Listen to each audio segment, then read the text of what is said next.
known Janet Kuypers since I met her when Lisa Heminger was doing Joy Blue, performing at Joy Blue, doing Yammer. And that was where Janet and I first met. And I always remember her effervescent spirit and personality, her incredible gift for writing, and her horrific accident. She was in an accident that, man, we all in the poetry community were praying so hard for Janet to survive because she was in a coma. Weren't you in a coma? I was unconscious 11 days. And we were so afraid for her life.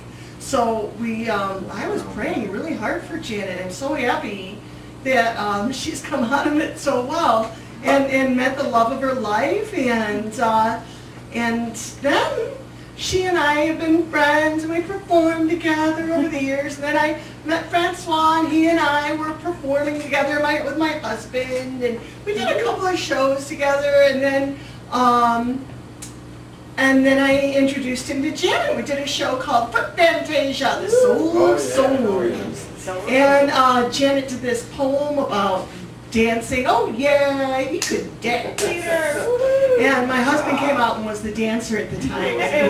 And Francois did the music. It was hysterical. I don't think I've ever laughed so hard in my life. But the track, yeah, maybe you can dance. Yeah, the track, Peter could dance.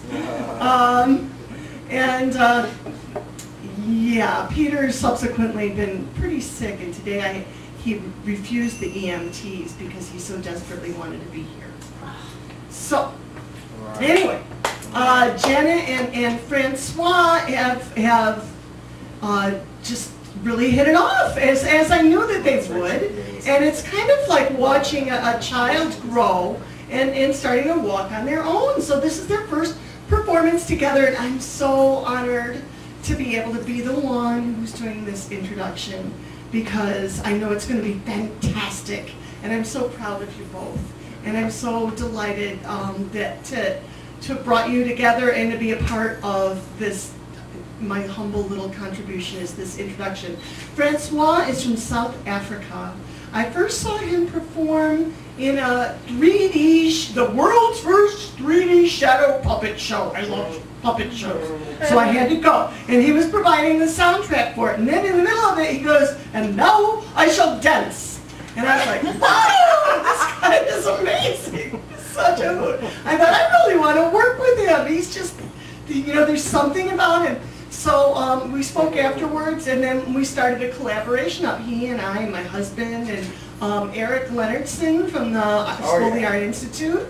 And then we incorporated more and more people from the poetry scene, and to include Janet.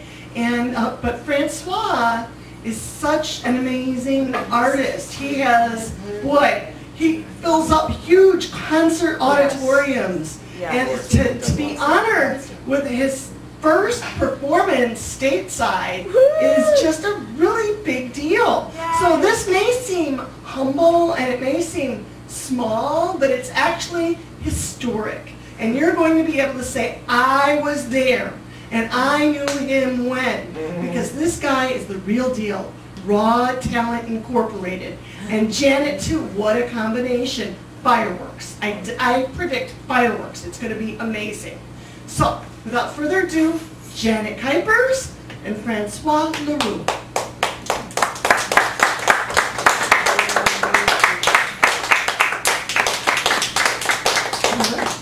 It feels weird to actually say something before this is going to be in two parts. The first part is going to be a short story called Crazy, and this darling man, Jeff Helbeson here, is going to do the introduction for the story.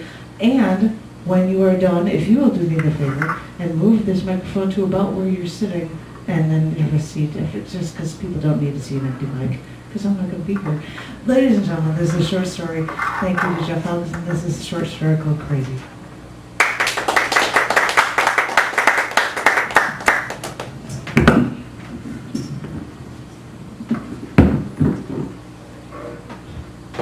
This dialogue is transcribed from repeated visits with a patient in the Aaronsville Correctional Center in West Virginia.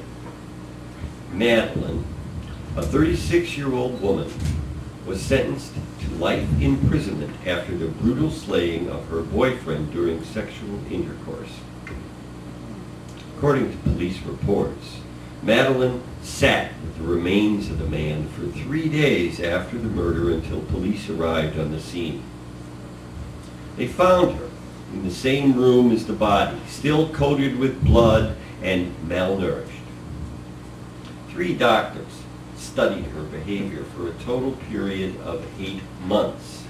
And the unanimous conclusion they reached was that Madeline was not of sound mind when she committed the act, which involved an ice pick, an oak board from the back of a chair, and eventually a chef's knife.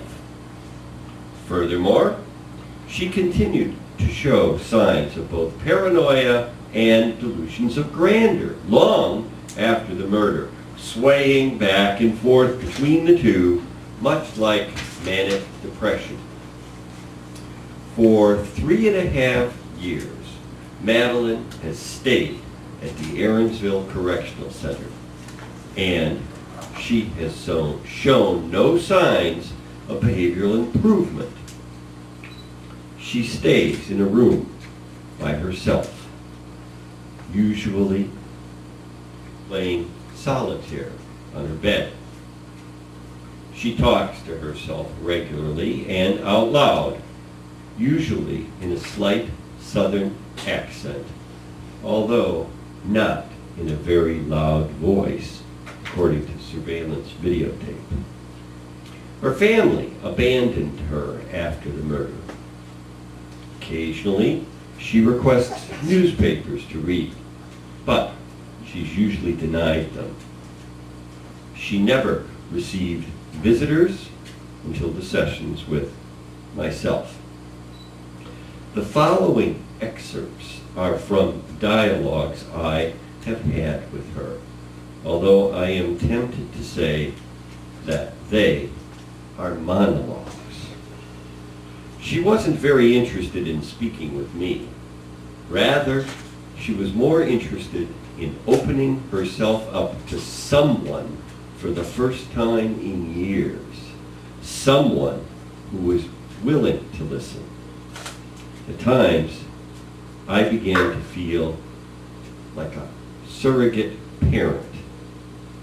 I try not to think of what will happen when our sessions end. And for the record, Madeline is not her real name.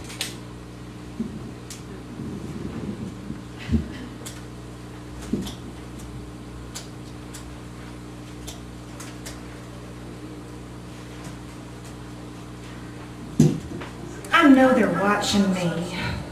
They've got these stupid cameras everywhere. See, there's one behind the vent there. Hi there. And they probably got some behind the mirror where that window used to be. And you know, they probably actually have some behind where the windows used to be, but they also probably had some behind where the mirrors used to be as well. It wouldn't be so bad, I guess. I mean, there's not much for me to do sitting here anyway. But they watch me when I dress, too. I mean, watching me when I'm naked. What is that supposed to do to a person? Now, I don't know what they're watching for anyway. It's not like I can do anything in here. I eat everything with a spoon. I ain't never been violent. And all I ever do over here is sit over here in this bed and play solitaire. Solitaire's really actually very relaxing, you know, and I think it keeps your brain alive too.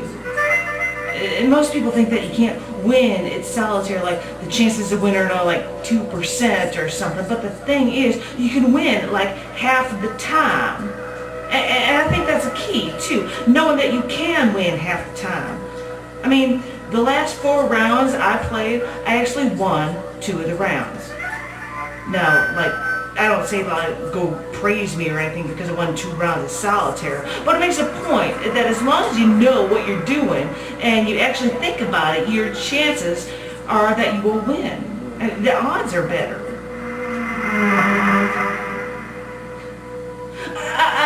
people just forget to watch the cards. Half the time, the reason why you lose is because you forget something so obvious. It's like you're looking for a card through the deck, and the whole time it's just sitting there in another pile just waiting to be moved over. And the whole time you just forget to move it. People just forget to pay attention. They gotta pay attention.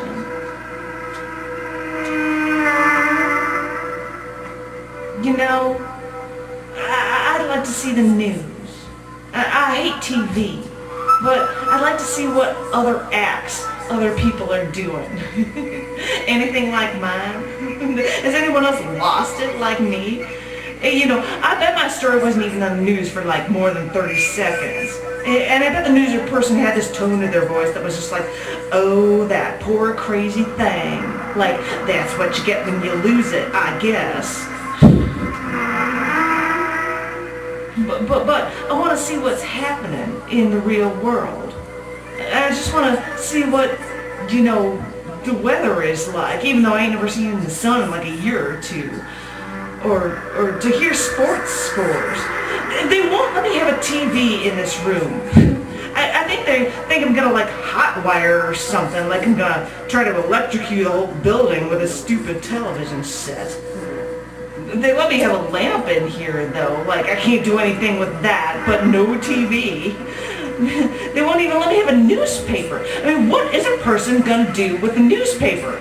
Like, set it on fire or something? I mean, if I had matches or something, but it's like this. I ain't never been violent to nobody in all the time I've been here, and I haven't laid a hand onto a guard even though they have tried so many times to lay a hand on me, and I haven't caused one single problem in this whole damn place, and what do I get?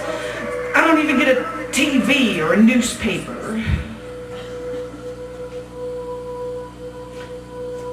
You know, I don't really have an accent. You see, don't I sound a little different now with my regular voice? I picked it up, that southern voice, when I decided to start singing crazy. You see, I'm not really crazy. I just know what kind of shit they do to you when you're in prison. I think it's bad enough in here. I would have had the shit kicked out of me. I'd have been sodomized before I knew it if I was in prison. I think this voice makes me sound a little more strange. I'm actually from New York. I moved a lot. I spent a lot of time actually in my early years in Ohio. But if just changing my voice a little will help me from going to prison, well, I can do that. Here it's kind of nice. I don't have to deal with people that often, and all the crazy people around here think I'm some sort of tough bitch because I mutilated some guy who was raping me. Oh, you didn't hear that part, did you? You know, those damn lawyers thought it was, since I wasn't a virgin, I must have been wanting him all the time. And he wasn't even my boyfriend, he was just some guy that I knew. We went out every couple of weeks, and I never even slept with him before. What a fucked up place. You see, I gotta think of it this way. I really had no choice but to do what I did. In a way, it was self-defense because I didn't want that little piece of shit doing this to me. I mean, what the hell gave him the right to do that? Where does he get off taking me like that? Like I'm some butcher shop piece of meat that he could just buy and abuse or whatever. Well, anyway, I know it was all self-defense and all, but at the same time, I know I flipped, but it's because of, well, shit that happened to me in my past. And yeah, I know, yeah, I didn't come from any rich family like you did, and I never even came from a family with a dad. But when you go through all of these boyfriends of your mom coming in and hitting you or touching you or whatever, you know it's going to mess you up. Yeah, I know people try to use the "my parents beat me" line, and it's getting to the point where no one really believes it anymore. But if some person goes through all of their life suppressing something that they shouldn't have to suppress, then one day it's just going to come up and hit them. It's going to punch them in the face. It's going to make them go crazy, even if it's just for a little while. Hey, I won. Huh, cool. society's kind of weird. You know, it's like they teach you to do things that aren't normal, that don't feel right down deep in your bones, but you have to do them anyway because someone somewhere decided that this would be normal. Everyone around you suppresses stuff. And when you see that, it tells you that you're supposed to suppress it and not hide it from the rest of the world too. Like, if we all just hide it for a little while, it'll all just go away. Maybe it does, until someone like me blows up and can't take hiding all that stuff anymore. But then the rest of the world can just say that we're just crazy and therefore it's unexplainable why we did what we did. And then they could just all stuff it away and say, brush it off and say that we can all go back to normal again. It's like emotion. People are taught to hide their emotions. Men are taught not to actually cry or things, and women are taught to be emotional, and men are told to think that's crazy. So when something really shitty happens to someone, like a guy loses his job or something, and then he just sits in front of a friend and he breaks down and cries, the other guy thinks that he's crazy for crying, and then the guy rejects the guy that's crying, making him feel even worse, making the guy bottle it all back up inside of him. I think people are like Pepsi bottles. Do you remember those glass bottles? Pop always tasted better out of those bottles. You just fit your lips around them better. It just tasted so much more awesome. You could swig it down. Well, I think people are like Pepsi bottles. Like, they have all this potential for all this energy, and the whole world just keeps shaking them up, and then some people lose their heads, and the top goes off, and all this icky stuff comes shooting all over the place, and all these other Pepsi bottles want to hide from all that poor stuff, and then that poor guy has no Pepsi left. How can you do anything when you've got no Pepsi left?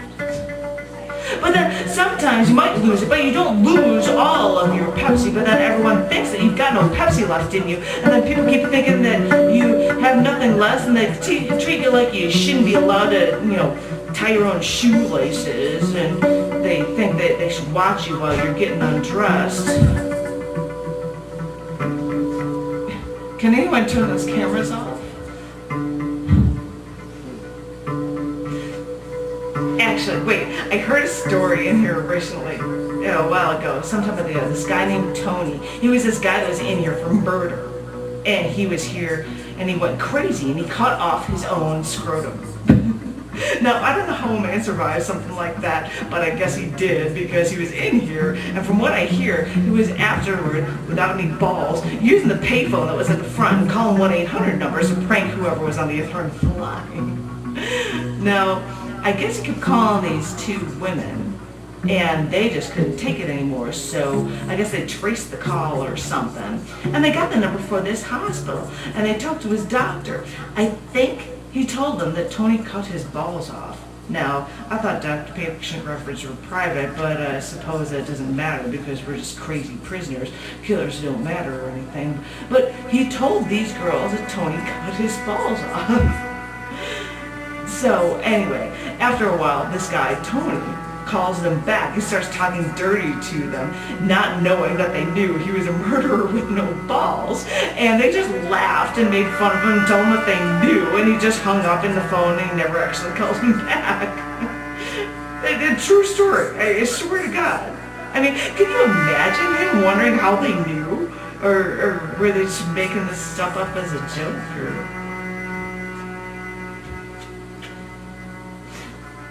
Did you know that I write? I figured that if they don't let me read anything, maybe I could just put things down on paper and read it to myself, I guess. Well, I try to write poetry, but it just don't come out right. I've been trying to write about the things that I've gone through. You know what I'm talking about. Well, I just figured that if other people can be in prison and have bestsellers that make a ton of money, then maybe I could. I mean, my story is better than half the stuff that's out there, and I know that there are a lot of women who have this same part of them, have this tiny little part of them that want to do exactly what I did. I think all women feel it, but most of them are taught to suppress it, to keep it all bottled up like that. But now that I think of it, what am I going to do with a bunch of money anyway? I mean, I'm never going to get out of here to enjoy it or anything. And besides, how could I even get anybody to actually want to read it since everybody here thinks I'm crazy? Sometimes I get so depressed. It's like I'm never going to get out of here. I think I wanted to have kids one day. It's easier, I guess, not having to see kids, but I guess I don't miss them all that much then, but... For the longest time, they tried to get doctors to come in here and talk to me. And you know what they did? They brought men doctors. One after another. And then they couldn't figure out why the hell I wouldn't talk to anyone. Amazing. I mean, people don't really think, do they? I guess it's hard, being in here and all. I mean, I was going to go back to school. I'd already taken my GED and graduated high school, and I was going to go to a local community college. It was going to be different. Sometimes I wonder, you know, why this had to happen to me, why I had to snap. I really don't think I could have controlled it, or I don't think it could have gone any other way. It's hard. I have to find stuff to do because sometimes all I want to do is just sleep all day and night, and I suppose I could, but then what had happened to me? At least if I write a book about my life, about this whole stupid world, then maybe everyone would understand. It wasn't really my fault. I mean, I think we women have enough to deal with in our regular lives, and then they heap all this sexism crap on us, and they just expect us to not be angry about it because we're taught to deal with it all of our lives. Maybe this guy was a straw that broke the camel's back or something. Maybe he was just some rapist. Maybe he was just another drunk guy who thought he could do whatever he wanted with me because he was the man and I was his girl. Or some shit that didn't even matter, but shit does matter. At least to me it does. I know I've got a lot of healing to do, but I haven't really thought about doing it. I mean, what have I got to heal for anyway? To get out of here and go to prison?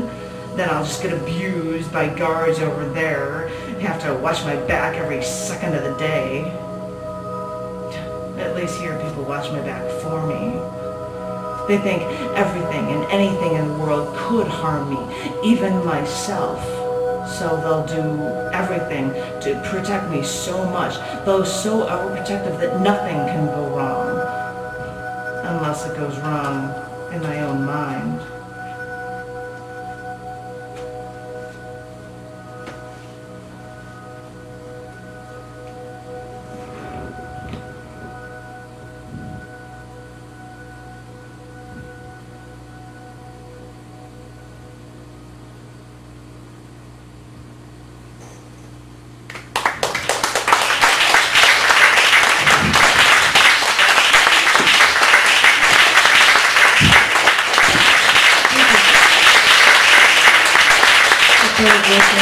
Thank you very much. Part 2 will be coming up in 5 minutes because I have to get out of my crazy clothes. I have to get out of my crazy clothes. Thank you very much. All right.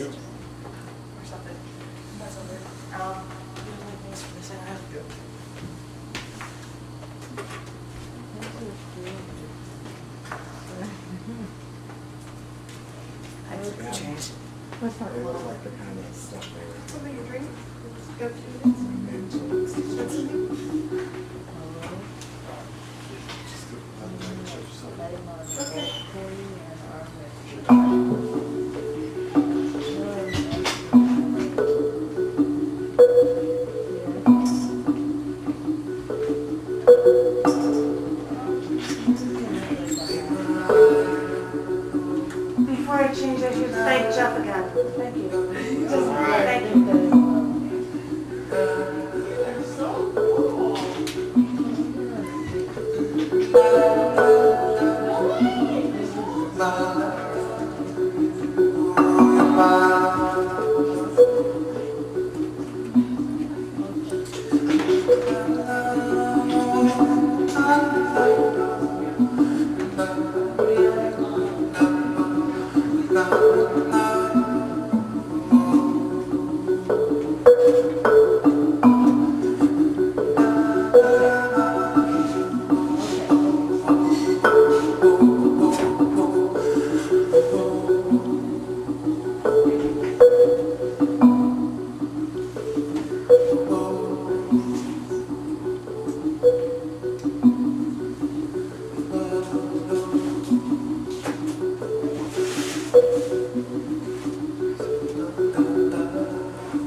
I'm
really glad he turned that picture off of those two people over there. Because I didn't want to look at those mugs or anything when I'm walking up on stage. Hi, everyone. How are you doing? Alright, sorry that you waited so long. That was cool what you were doing there, Francois. I think that he wanted me to come on up here because I might be like the only person in this room who may have come close to traveling as much as he has around this globe. So I figured, even though you have stories about traveling around the world from your home in South Africa, I think people can have an entirely different view about you when you're an American traveling abroad.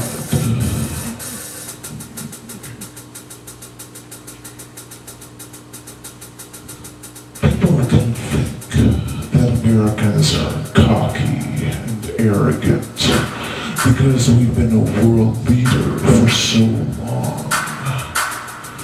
Because even though our cars are from Korea, our electronics are from Japan, and we owe China billions.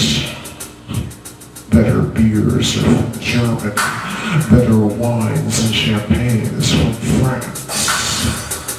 Because even though we've been thrust into this global economy that Al Gore pushes into by creating the internet, us Americans still seem to want to rest on our past laurels through the next millennium.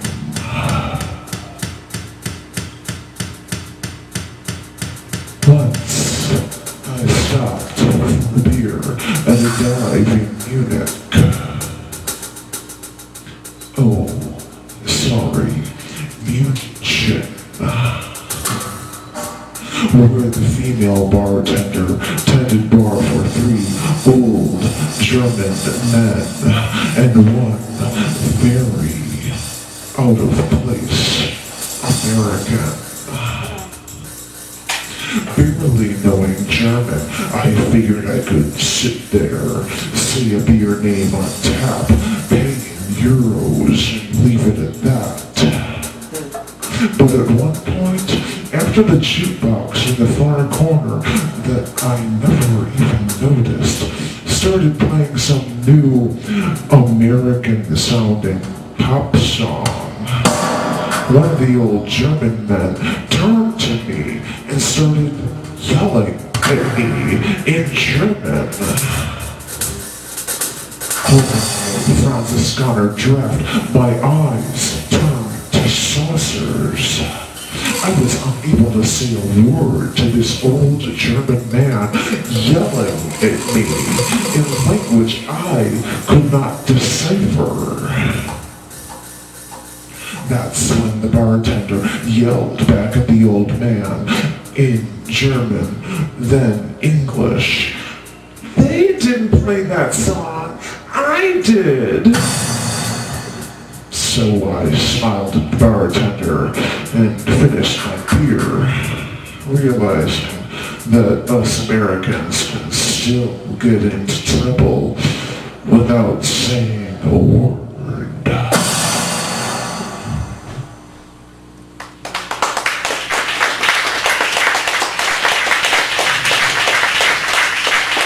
Well, but sometimes, speaking can be the problem,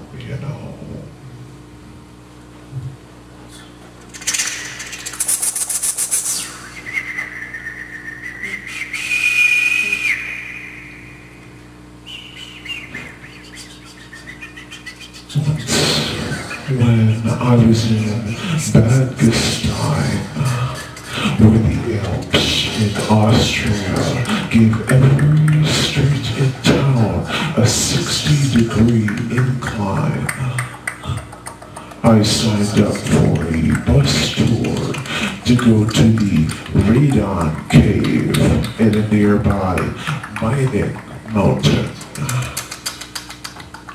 Waiting outside for the bus, I stood with something like 17 German-speaking Austrians. There, I felt so out of my element that I was almost dying for an American voice saying any words. That's when I heard a boisterous baritone, so I made my way to the booming, distinctly American voice. I merely asked, "American?" The large man heard my inflection and immediately spoke. "Hi, I'm Frank, and the little missus here is Mildred." And this petite, subservient Midwestern woman standing next to this almost circular, melodramatic man made this couple look like a perfect 10. Frank asked where I was from, and when I said Chicago, he sprung up to start on his speech, slapping his spiel. "We're from Detroit. I worked for GM for 35 years, and now that the kids are all grown up, with my pension, I thought I'd take the little missus here to see the Alps." And that's when I realized I could have stood at 50 paces and still heard Frank telling the entire neighborhood the epic of his life. That's when it occurred to me how loud us Americans could be.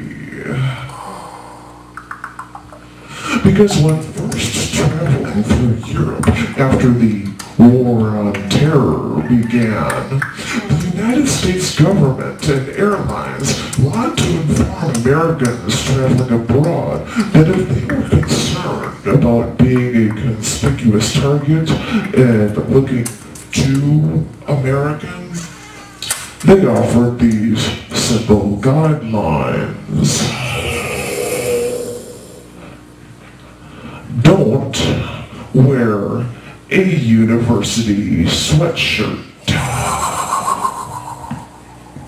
Don't wear a sports team baseball.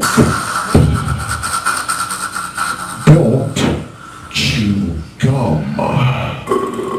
Don't I could hear, I can imagine Frank now yelling, Mildred! So I made a point to not sit near Frank and Mildred on that bus. But that was okay, because I could still hear them from rows away as we made our way to the mountain range. And to the Austrians on that tour who spoke English, a part of me wanted to tell them, not all Americans are that loud. Because even if us Americans want to rest on our laurels, some of us know when enough is enough.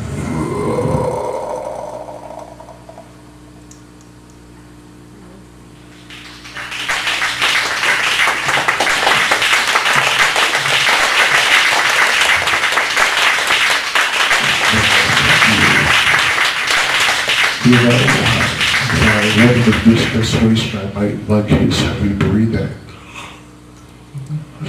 But you know, us Americans may seem loud, we may try to impose our will, but in this global economy, we really are all connected.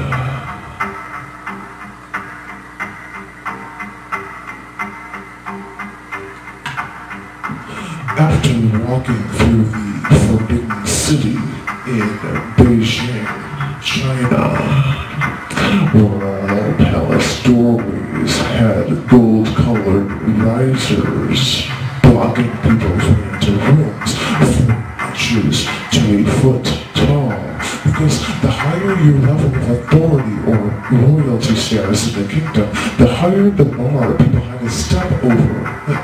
Not on, but over to get inside the royalty's room. But after the Forbidden City, I entered the Summer Palace.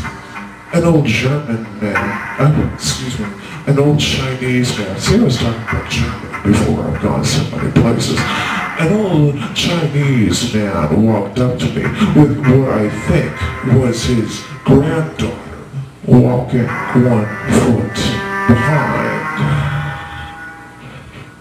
Though, who knows, in China, this one young girl could be one of his concubines. But it's really not for me to judge. But this older Chinese gentleman walked up and asked, in the best English he could muster, where I was from. So I told him the United States, and then I said, Chicago. And that's when this man's eyes lit up, and he said, my kind of town. And I laughed, nodding my head in agreement, until he leaned in toward me and said, Frank Sinatra said that. And I laughed again. Yes, he did, I said. Because even though this world is so vast, we will always find ways to connect with one another.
I hope that he was getting the applause for the music and not for my little routine.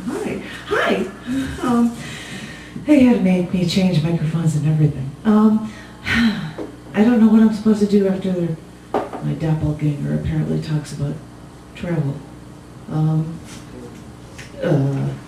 Well, he at least talked about communicating with people all around the world. Maybe I can go from there. What do you think? You ready?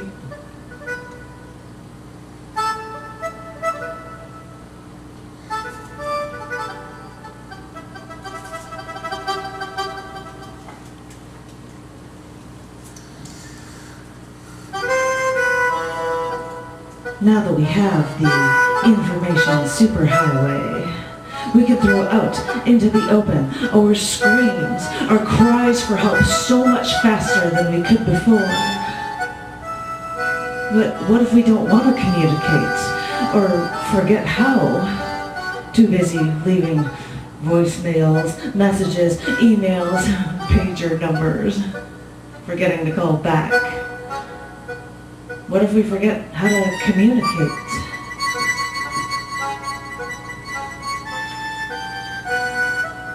When I was young, I felt like the world was as small as a thimble, because all I needed to know was my backyard when I played with my neighbor. And I knew I wasn't allowed to ride my bike far, though when I collected enough change, I'd ride my bike all the way to the local ice cream parlor. Once I was on my own, commuting to my Chicago job on the L train, I suddenly felt as tiny as a dot in the universe, crammed in like sardines in an L train tin can, saving money for a road trip to Omaha, Nebraska.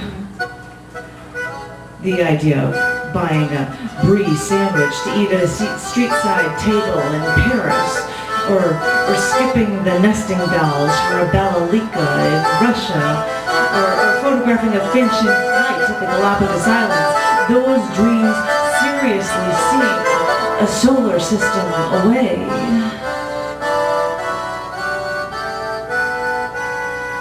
But as time wore on, I learned I could get myself out to the world through the internet.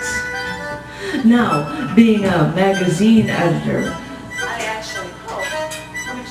I actually interact with people throughout the United States. Throughout the United States, and from Canada, and England, and Ireland, Italy, Belgium, Malta, Norway, Japan, Russia, Slovenia, South Africa, Turkey, India, Israel, Pakistan, Iran. While selling photography sittings at my job, I've had to learn more Spanish as well. And the last time I sang my song, What We Needed live, I wanted to try to sing What We Needed live in other languages.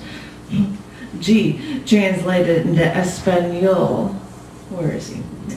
Que necesitamos en la vida.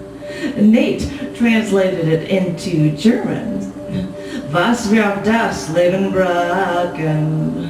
Karina even translated it into Romanian. Shavan navoyan viața. Since then, Renata taught me what we need in life in Polish. So potrzebuję wieczu. Irma from the Philippines even translated it into Tagalog for me. Magkakalangwang spiritual sabuhay. And about the open mic that I host, Baki sponsored its location at both Cafe Aloha and the Cafe for 15 years. So I had to beg Igor for the translation into Serbian. Ono što nam treba u životu. And, you know, looking at this planet, I think if you could shoot an arrow directly from the United States to the other side of the world, you would get to the waters just east of South Africa. So, Francois translated, Roseanne sang, and I guess Francois corrected how you'd actually sing this in Afrikaans. Wat onder de leeuw van you do het. Because really, now that I'm dipping my foot into this global wading pool, I should really learn how to communicate a little better. Because now that we have the information superhighway, we can throw out into the open our screams, our cries for help so much faster than we could before.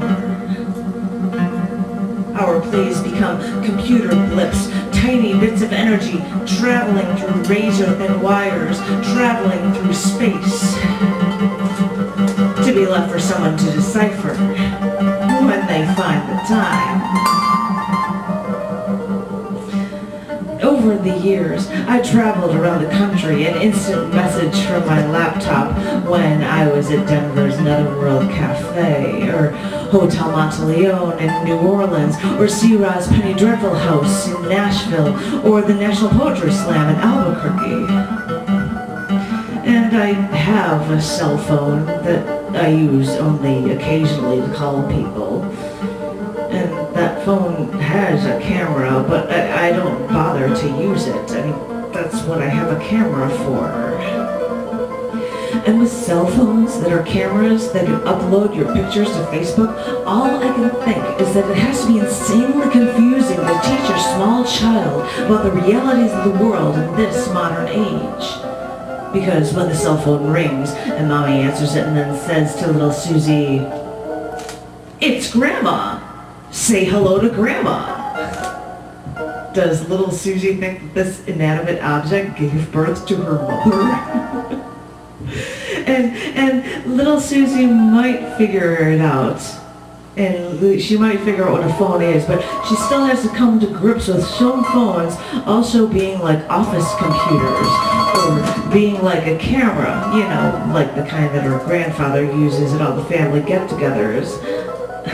I mean, maybe Susie is young enough to fit all the little pieces together, but I still prefer a camera that feels like a camera with a better lens and better resolution, separate from a computer or a phone. Give me a phone that actually feels like a phone. Because now that we have this information superhighway, we can throw out into the open our screams, our cries for help so much faster than we could before.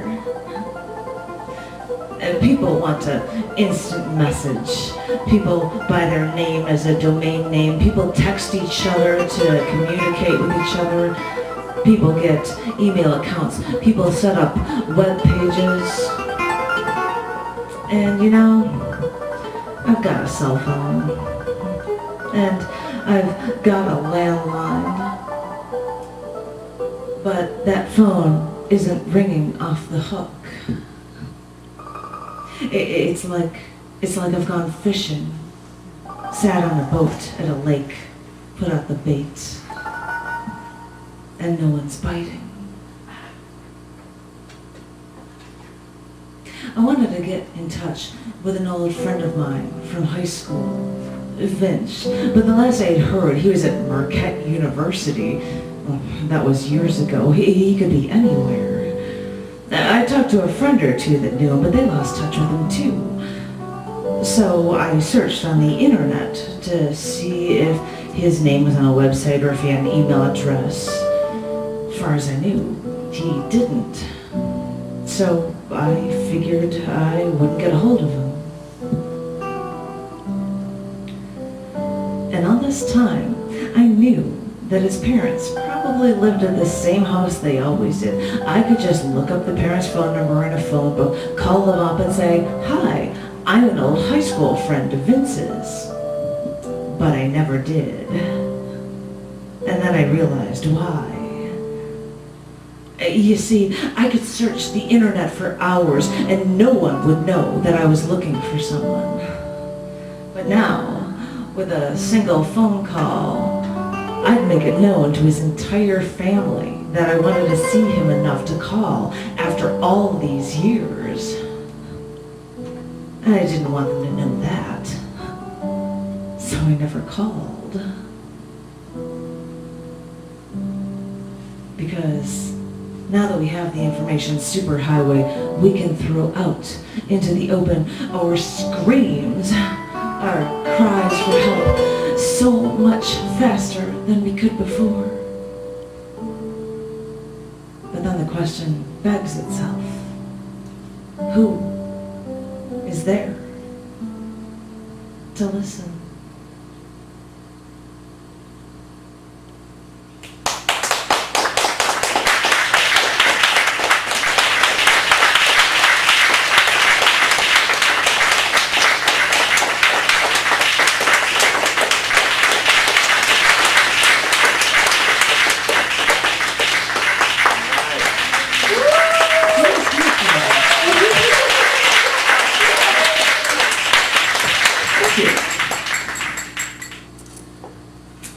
You know, we've got the audience dry, but if anybody has anything to contribute.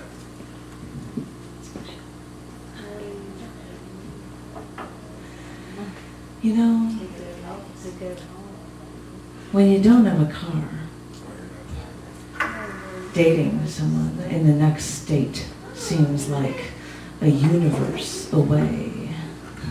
Oh, yes. Or if you date someone on the other side of the country, and every visit's an airplane trip, you know your romantic hopes won't stand a chance and will fly away at the breeze. I dated someone from another country once, and the last time we were together, they strangled me before I could escape.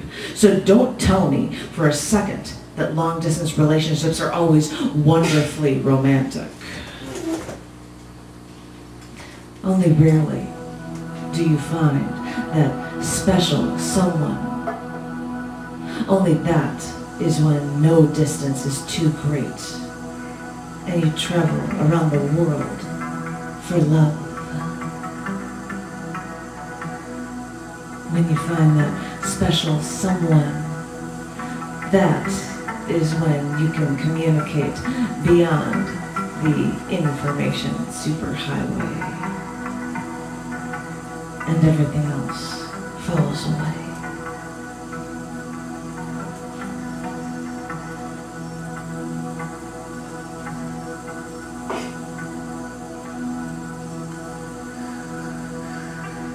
I think we need some romance. Don't we? Don't you think? Can we get anything? Maybe just step. Oh, got a candle. You know, and I'm going to do the rest of it. Hey, I don't have any flame. That's better. You need to have some more romance right here. So I'll have a candle going for this one. Because I'm wondering if there's something chemical that brings people together, something that brings people to their knees, something that sucks them in. And I'm wondering if you're sensing what I'm sensing. Is it just me? Am I making this all up in my head? Or when I glance up and catch your eyes, well, are you actually staring at me? And I'm wondering if it would work out this time, if we'd have one of those relationships that nobody ever doubts, especially us, because we know we'll always be in love. And I'm wondering if you find my neurotic pet peeves charming, like how I hate it when people touch my belly because I'm so self-conscious. And I'm wondering why you had to tell me when we happened to be sitting next to each other that the fact that our legs were almost touching was making your heart race. And I'm wondering why I felt the need to take your cigarette and inhale, exhale, while the filter was still warm from your lips there just seconds before. And I'm wondering if a year or two from now, after we've been going out for a while, and we should have gotten to the point where we're bored with each other and gotten stuck in a comfortable rut. Well, if you saw me making macaroni and cheese in the kitchen, and I was using margarine and water because I didn't have any milk, and I had my hair pulled back, and strands were falling into my eyes, and I was wearing an oversized button-down denim shirt, and nothing else. Well, I was wondering if you would see me like this, and still think I was sexy. When I glance up and catch your eyes from across the room, when I see your eyes dart away, when I feel this chemical reaction, well, what I'm wondering is, do you feel it too?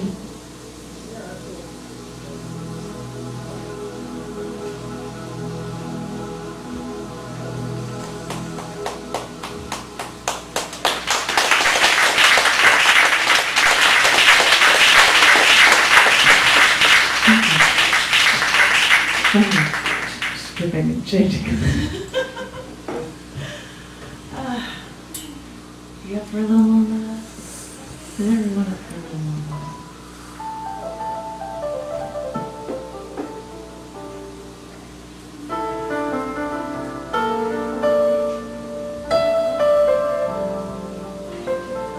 What I think I like the most about you is the way you always leave me wanting more. When you kiss me and we start to pull back, I want to cock my head and kiss you again. But I never know if you'll let me. What I think I like the most about you is the way you roll your sultry, deep voice over me like a wave of heat on a summer afternoon.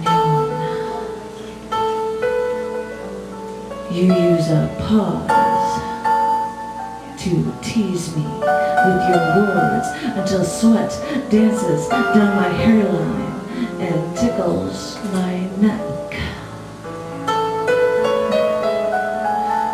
What I think I like the most about you is the way you slide your arms around my waist and make me just want to collapse in your grasp and run my hands up and down your back until I hear you moan and sigh. What I think I like the most about you is the way that absence makes the heart grow fonder, because when we touch, you say we should take it slow, take our time, enjoy every moment, and you know, you couldn't be more right. What I think I like the most about you are the things that make me think I have to fight for you, are the things that make me second-guess myself, because nothing's easy, not you, not me, not relationships, not sex, not love. What I think I like the most about you is the wondering, is the waiting, is the teasing. That's what I like. This high-charged guessing game. The flirting, the first touch, the first everything. Thinking about the possibilities. Yeah, that's what I like.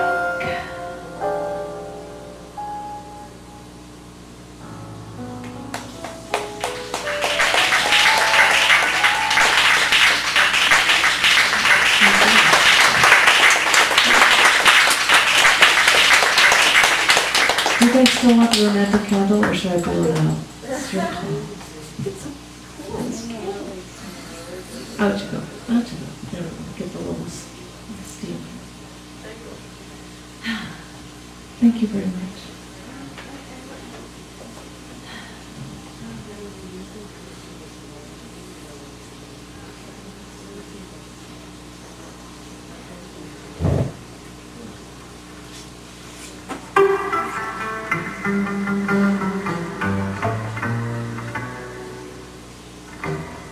I heard a physicist explain that when two solid objects are pressed together, they never actually touch. I can't imagine it, but maybe because electrons repel, all objects remain one molecule apart.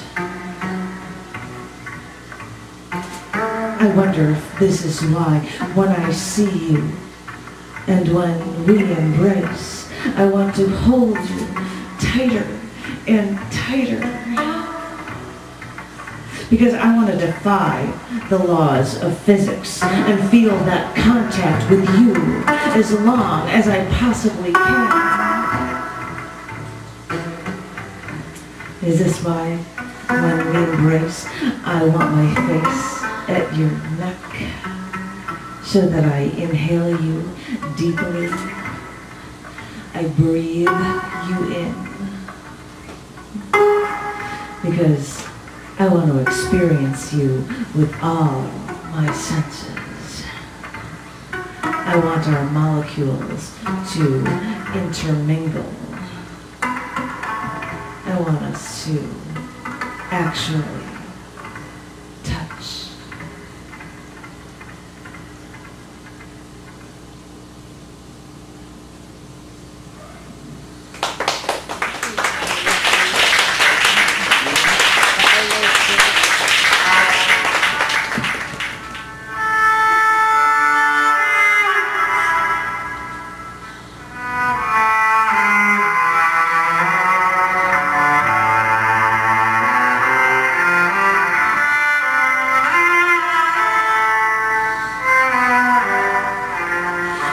Is your beauty, is your soul causing my attraction to you? Is it a force of nature? Are you like gravity, dropping me to my knees whenever I think of you? Or are you like magnetism, how my needs only magnified as I draw closer to you, giving me impetus to increase my velocity, to join you, to bond with you? That's the only way I can explain this, you know.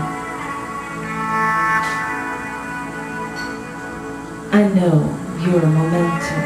I know this special relativity causes us action, reaction. You must have a power no one else has harnessed to do this to me. The electric force between us, it excites me and burns me and still curls me in an arc to you. But this friction, this tension I feel when we are apart snaps me with an elastic force, reminds me that I must abide by the laws of motion when it comes to you. Because, as I said, like our dynamic equilibrium, you must be a force of nature.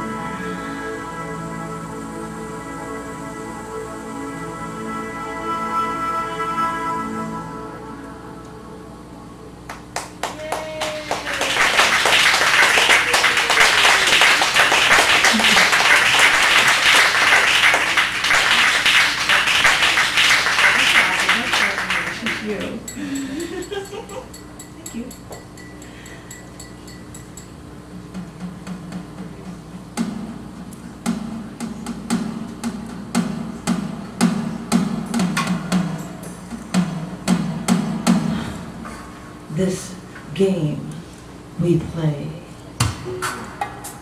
Don't say you don't know I know. This game we play, it's written all over your face. No, I don't think anyone else sees it. It's like we're the only ones with the Enigma key.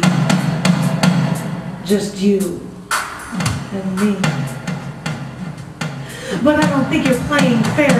You keep your distance, sound my alarm, giving me this feeling like the loss of a missing child. You put me on Amber Alert until you come to me again. You kiss me. We embrace for too long before you leave me again. And when we're together again, we meet in a crowded room. We remain at opposite corners. Act aloof. Act like we don't know the other one is just waiting there. So we play this game, almost avoiding each other. And again, we embrace for too long before you leave me again. But all my cards are now on the table. I am showing you my hand. And no one can see what's on the line. But this game we play, this balancing act, this coming, this going. I'm sorry. Am I the only one feeling this? As we come together, then dirt away.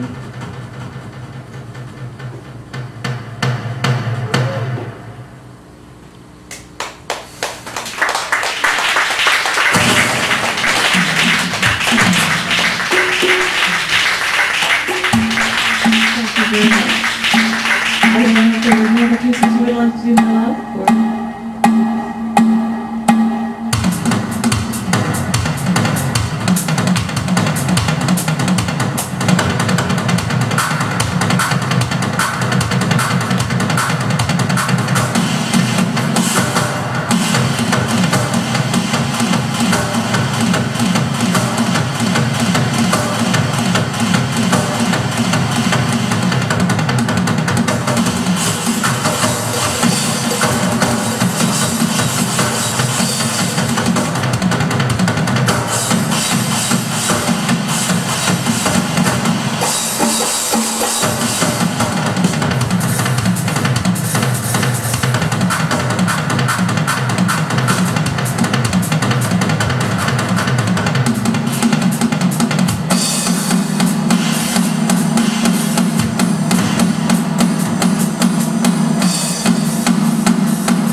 It's the way life. I'm here rushing a whole new millennium. I'm the new savior of science, the savior of strength, the savior of survival of this, survival of that. I'm here to tell you what's starting new. So, hand your seatbelts, hand your hat, lock your seatbelts, place your seat trays in their upright lock position, for this is a running ride, and I'm here to tell you why. I'm here rushing a whole new millennium, the millennium of reason and logic and strength, and I don't want to hear about your self-destruction. I don't want to hear about your whining, psychosis, your depression, suicide, alcohol, and drugs. And just what made you think that playing with needles and escapism would make everything better somehow? God, I hated needles anyway. What is it with you people? Well, you need a leader and I'm stepping up to the plate. You keep asking for a big brother and I'm here to set you straight. You want somebody to wipe your nose for you? Well, pick up the damn tissue and do it yourself. Because when you give up your rights, you take them as mine. And we're not having any of that.